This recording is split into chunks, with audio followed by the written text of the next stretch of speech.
우리가 함께 볼 말씀은 창세기 41장 38절. 언제 창세기가 끝나나 했었는데 제가 올해 안에는 창세기 말씀을 강해를 다 끝내고 내년에는 또 다른 말씀을 좀 준비하는 시간을 가지려고 합니다. 창세기 말씀 올해 12월까지 듣고 이렇게 말씀을 좀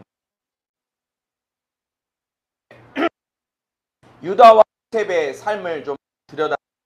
유다와 요셉 같이 성경에 기록되어져 있고 또 두 사람의 삶은 너무 모습이 그려지고 있다는 것을 우리가 말씀을 통해 봤었어요. 하나님을 의지하고 사는 삶이었는가, 아니면은 죄에 무뎌져서 죄가 무엇인지 모르고 정말 이것이 무슨 삶인지도 알지 못하고 살아가는 그냥 그런 삶은 형통한 삶이었죠. 형통한 삶.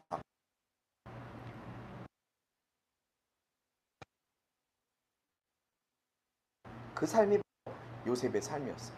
그러나 유다는 하나님께 쓰임은 받았지만 자신이 창녀와 느끼지 못할 정도로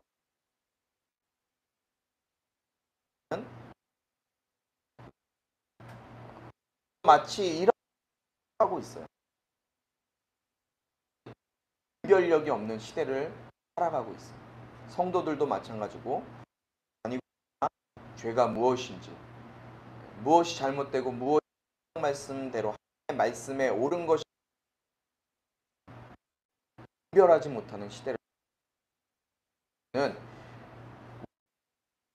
다른 사람은 모르겠지만 우리의 삶은 임마누엘의 이름으로 오신 예수 그리스도를 통해서 하고 성령님께 붙들리게 되는 삶을 사는 것, 그 삶이 정말 하나님이 원하시는 형통한 삶임 기억하자라는 말씀이 우리가 지난주에 들었던 말씀입니다.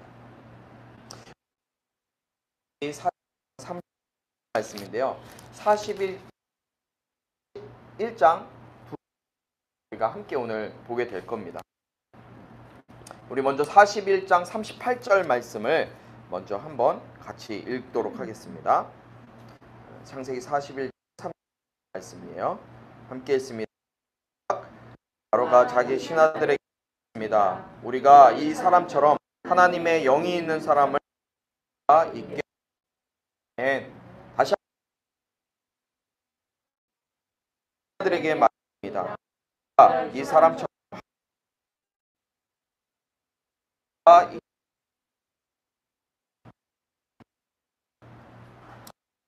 40장에서 요셉은 누명을 쓰고 갇히게 되죠. 40장은 그의 이집트의 바로, 이집트 왕이었던 바로의 관원장과 떡 맡은 관원장의 이야기가 등장합니다. 뭐 제가 않아도 우리가 너무나 잘 알고 있는 이야기일게요. 이 두 사람이 무슨 잘못을 했는지는 모르겠지만 이 두 사람에게 바로에게 이집트의 것을 져서 감옥에 갇히게 돼요. 그런데 그 갇히게 된 감옥이 어디였냐? 왕의 경비대장이 운영하고 갇히게 돼요. 그리고 그 경비대장은 이 신분이 높았던 술 맡은 관원장과 빵 맡은 관원장을 뒤에서 수발하라고 요셉을 신하로 붙여줘요. 두 사람의 일을 요셉이 이제 처럼 얼마 지나지 않아서 이곳에 사람이 같은 날 꿈을 꾸게 되죠. 똑같은 꿈을 꾸었는데 그 꿈의 내용이 서로 다른 거예요. 고민해도 이 두 사람 자신들이 꾼 꿈이 어떤 꿈인지 꿈 내용을 해석하는 게 너무나 어려웠어요. 그래 아침이 됐는데 두 사람 똑같이 얼굴이 뭐 흑빛이 되었는지 무슨 빛이 되었는지 얼굴빛이 좋지 않은 거예요. 밤새도록 꿈을 꾸고 나서 생각을 하는데 꿈이 도대체 무슨 의미인지 알 수가 없어서 고민을 한 거죠. 시물에 있는 모습을 발견하고 비서처럼 있었기 때문에 얼굴을 딱 보니까 얼굴이 보이지 않아요. 얼굴빛이 좋지 않아요. 그래서 요셉이 묻습니다. 얼굴빛이 두 분이 좋지 않습니까? 라고 물어요. 그래 이 술 맡은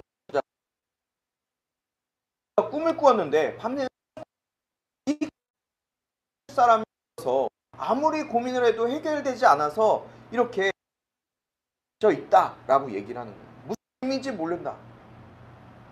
그래서 요셉이 이야기를 합니다. 요셉은 꿈을 풀이하는 것은 하나님께 달린 일입니다. 인간에게 달린 것이 아니라 꿈을 풀이하는 것은 하나님께 달린 일입니다. 그러면서 저에게 말씀해 주시지 않겠습니까? 라고 정중하게 이야기합니다. 자, 이제 먼저 술 맡은 관원장이 자신의 꿈 얘기를 요셉에게 해요. 포도나무에 가지 3개가 달렸는데 그 가지 3개에서 그 너무나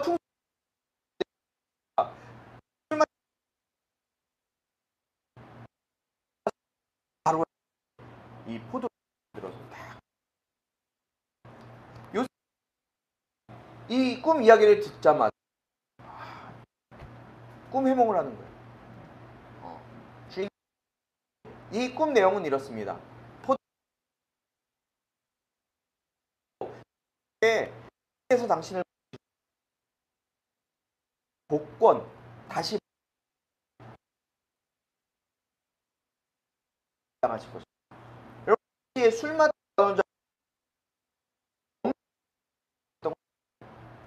술과 떡 양이 먹는 진미 음식이잖아요. 근데 이것에 독이 것들이 있다면 일어나는 어마어마한 회하는 신하들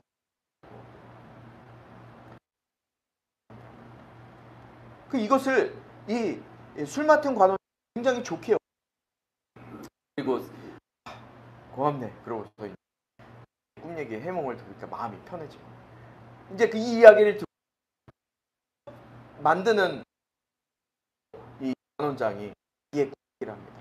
내가 꿈을 꿨는데 이번 꿈은 빵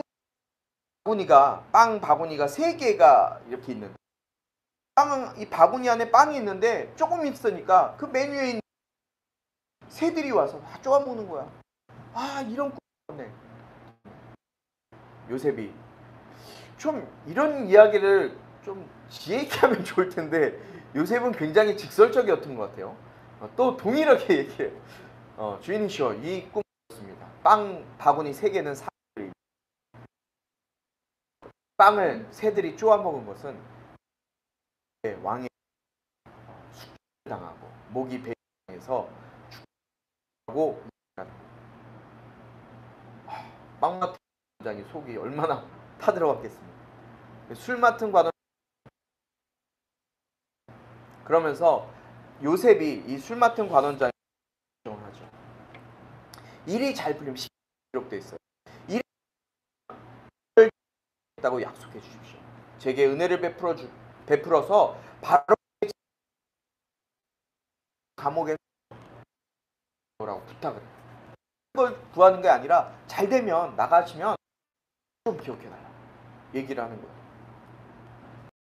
그래서 어떻게 됐습니까? 그 성경에 기록되는 거 보니까 그 3일 이후가 사고 이야기하는 게 바로 무슨 날이냐? 왕의 생일 잔치입니다. 너무나 정확하죠. 왕의 생일 잔치에 이 술 맡은 관원장과 관원장이 왕 앞에 불림받아서 요셉이 해몽한 대로 술 맡은 관원장은 빵 만드는 관원장은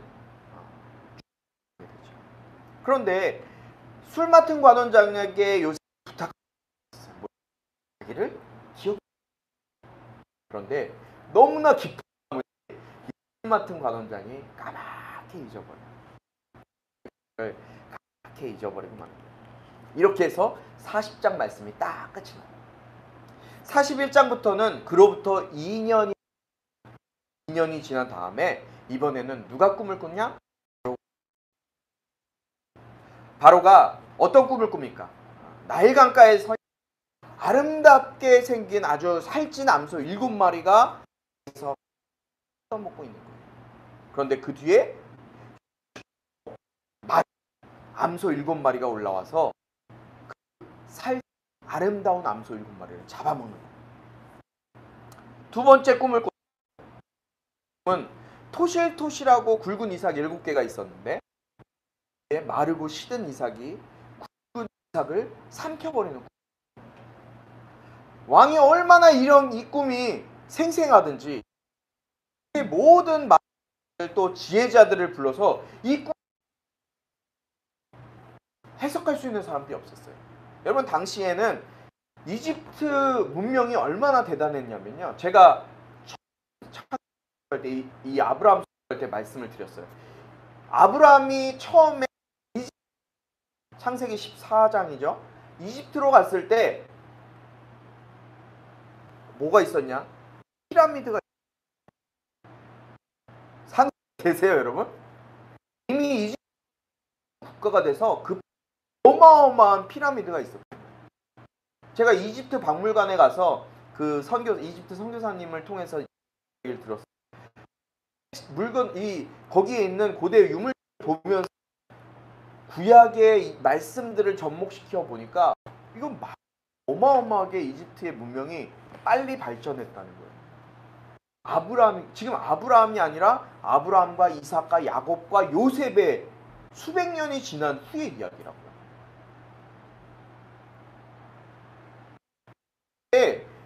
당시에도 지혜자들이 많았을 것이고 천문학을 연구하는 사람들이 이집트에는 굉장히 지식자이기 때문에 십진법 이런 것들도 연구하고, 그러니까 과학적으로 굉장히 발전한 때였어요.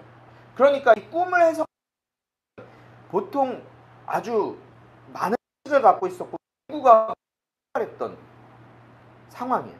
그런데 아무도 그 이집트에 학식이 많고 능력도 있고 마술도 부리고, 마술이라는 것은 귀신의 힘을 빌어서 어떤 능력을 걸 얘기하는 거예요. 마술을 부리는 사람들도 이 바로의 꿈을 해석을 하지 못하는 거예요. 이렇게 바로 역시 자기의 꿈을 해석할 수 없어서 너무나 괴로움 가운데 있는데, 그때 마침 괴로워하고 있는 바로의 낯빛을 술 맡은 관원장이 딱 보게 된 거예요. 왕이시여, 왜 이렇게 힘들어하고 어려워하고 계십니까? 이 꿈 얘기를 했을 때 그때 마침 딱 이 술 맡은 관원장 머릿속에 생각나요? 때마침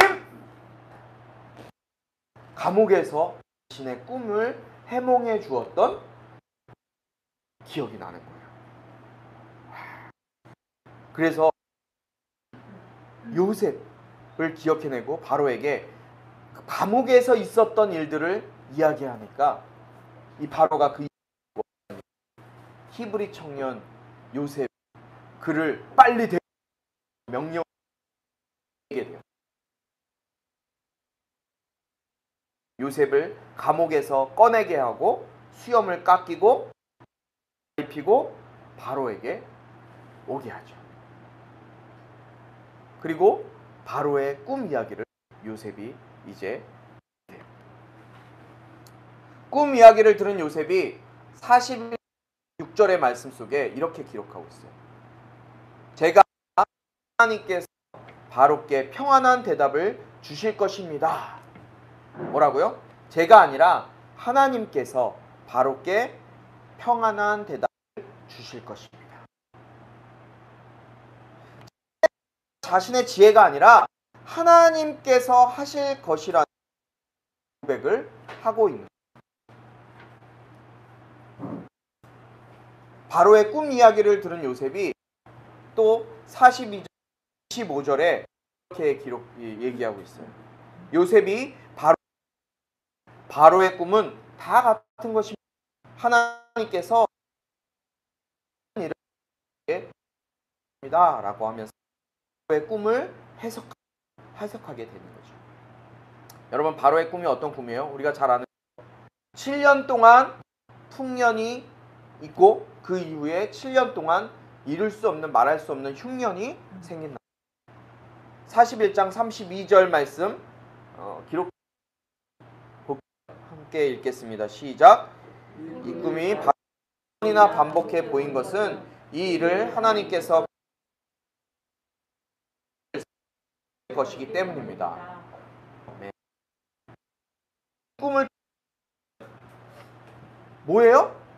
그냥 꿈이 아니라 하나님께서 결정하셨고 하나님께서 이것이 서둘러 행하실 것이라는 것을 줬다는 거예요. 그러면서 바로에게 이 꿈의夢을 어떻게夢을 할 뿐만 아니라 어떻게 합니까?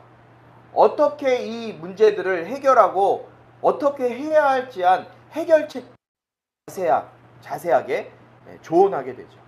여러분, 이 노예가 왕에게 조언한다. 당시 상황을 봐서는 이해할 수 없는 말도 안 되는 일이었어요. 그런데 그것을 왕이 이 이집트의 파라오가 좋게 여겨요. 좋게 여기면서 오늘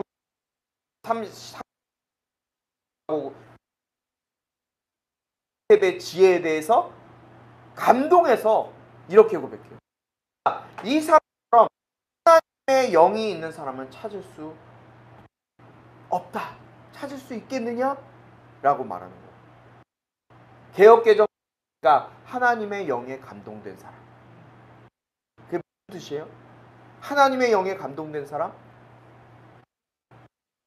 성령의 사람이라는 거예요. 성령의 사람이라는 거예요. 그리고 요셉이 어떻게 됩니까? 30세에 이집트의 가 돼요. 17세 17살에 이집트의 노예로 끌려왔는데 14년 만에 이집트의 총리 대신이 되는 일을 여러분 40장부터 41장까지는 요스타크라는 말씀이고 많이 들은 말씀이고 잘하는 말씀이에요. 꿈 때문에 다른 사람의 꿈이 아니라 자신의 꿈. 저는 근데 이 꿈은 자기가 꾼 꿈이 아니라 하나님께서 꾸게 하신 꿈이라고. 자신의 꿈 때문에 17살의 나이에 17살 나이에 그리고 발의 집과 감옥에서 11년을 보내게 돼요. 28살 그리고 2년을 더 20살 때 어떤 일이 있었어요? 두 관원장 만나게 다른 사람의 두 관원장의 꿈 때문에 노예로 있다 사람의 꿈 때문에 자신의 인생에 있어서 새로운 국면을 맞이하게 됩니다. 술 맡은 관원장의 꿈을 요셉 자기 꿈이 풀릴 줄 알았을 것 같아요. 관원장의 꿈을 해석해주고 난 다음에 자기의 억울 감옥에서 풀려날 것 같은 기대감이 있었을 거예요. 그러나 하나님께서는 2년이나 더 감옥에 가둬두세요.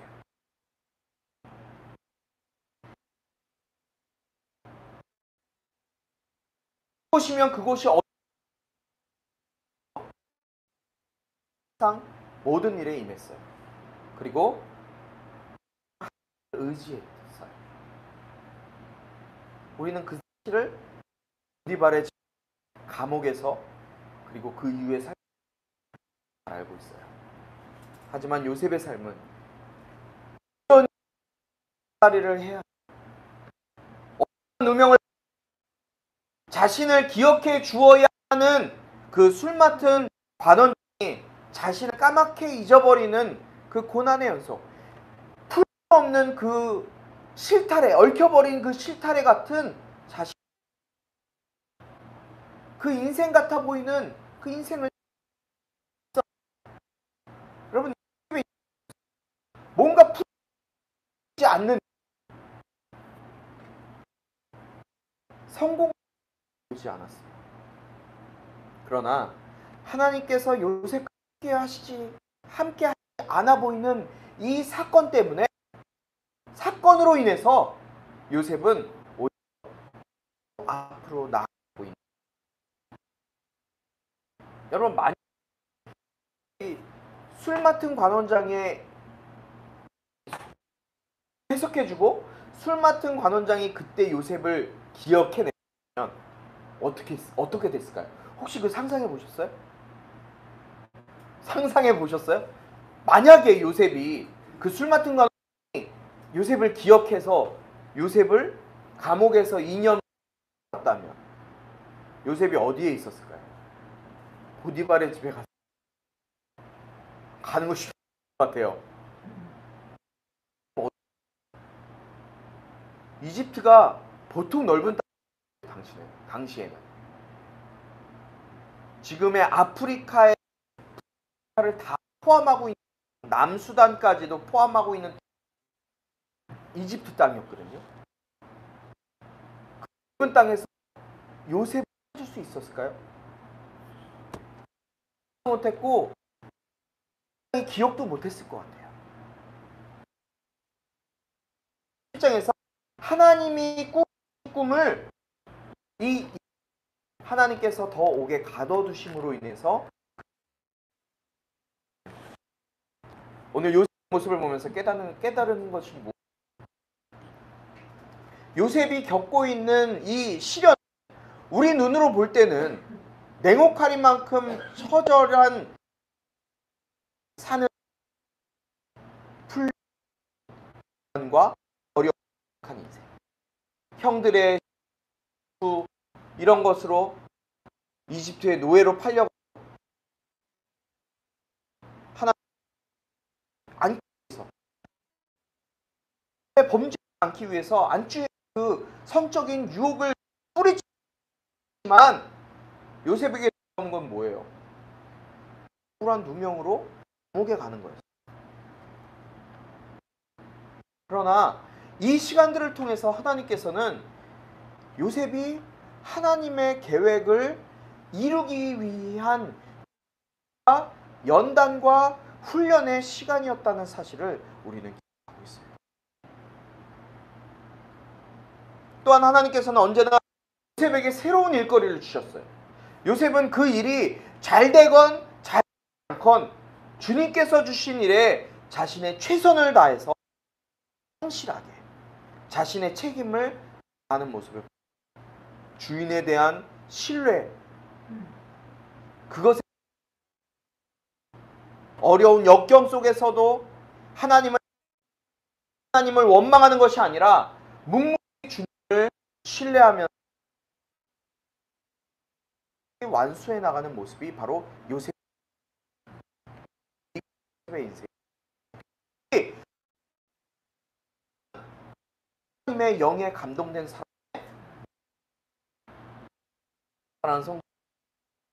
성령에 감동된 사람은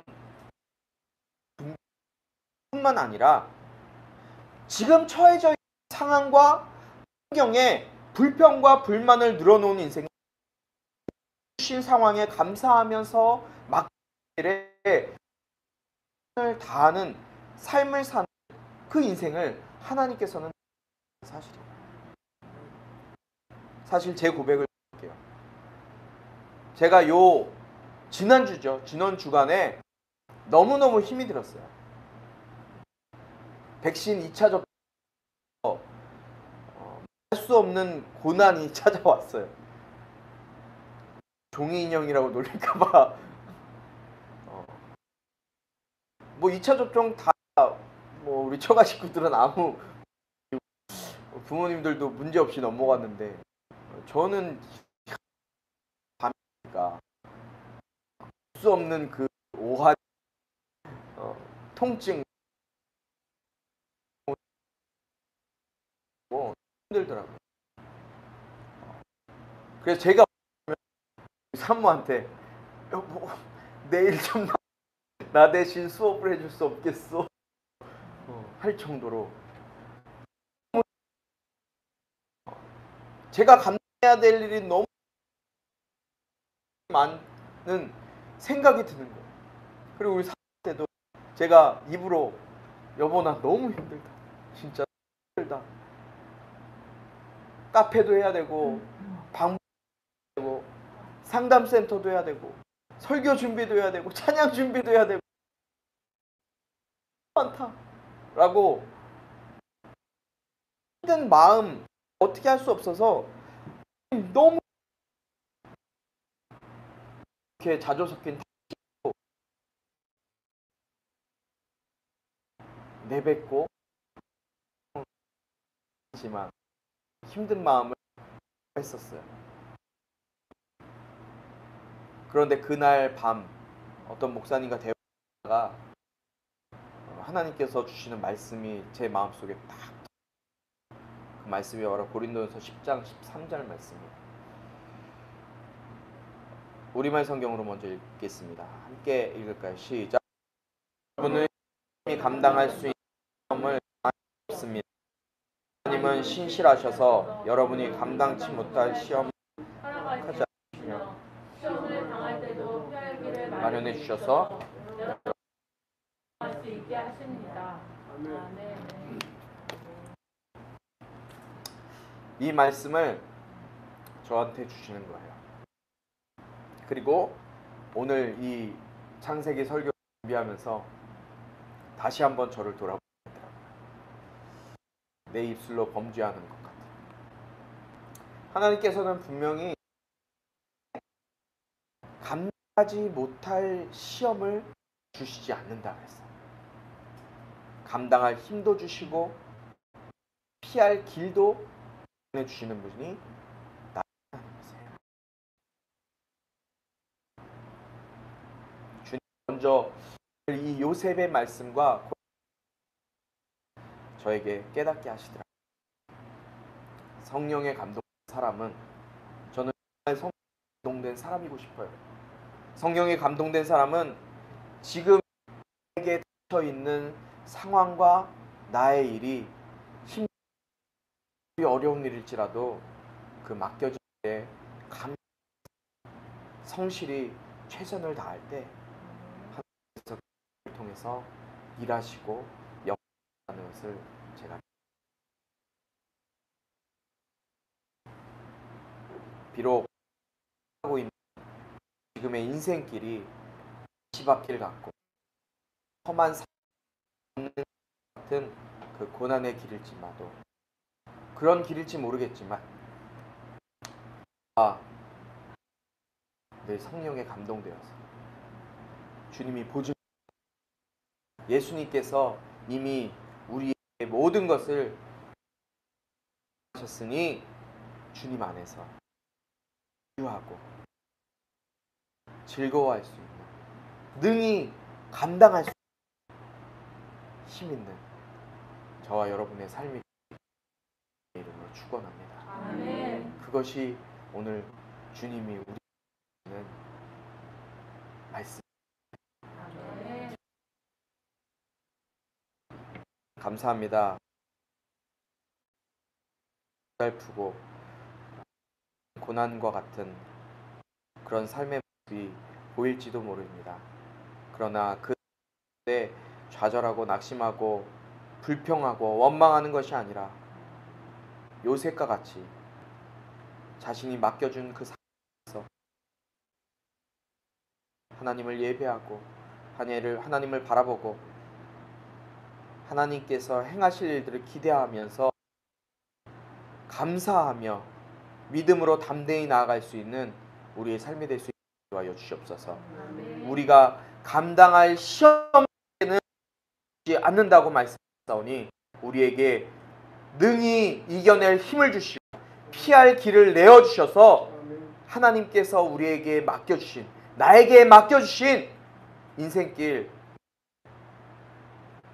능히 넉넉히 이기며 나아가는 우리의 삶이 될 수 있도록 인도하여 주시옵소서. 감사드리며 예수님의 이름으로 기도드립니다. 아멘. 하도록 하겠습니다. 하나님 아버지의 극진하신 사랑과 성령의 감화 감동 치유 이 시간 나에게 맡겨주신 길을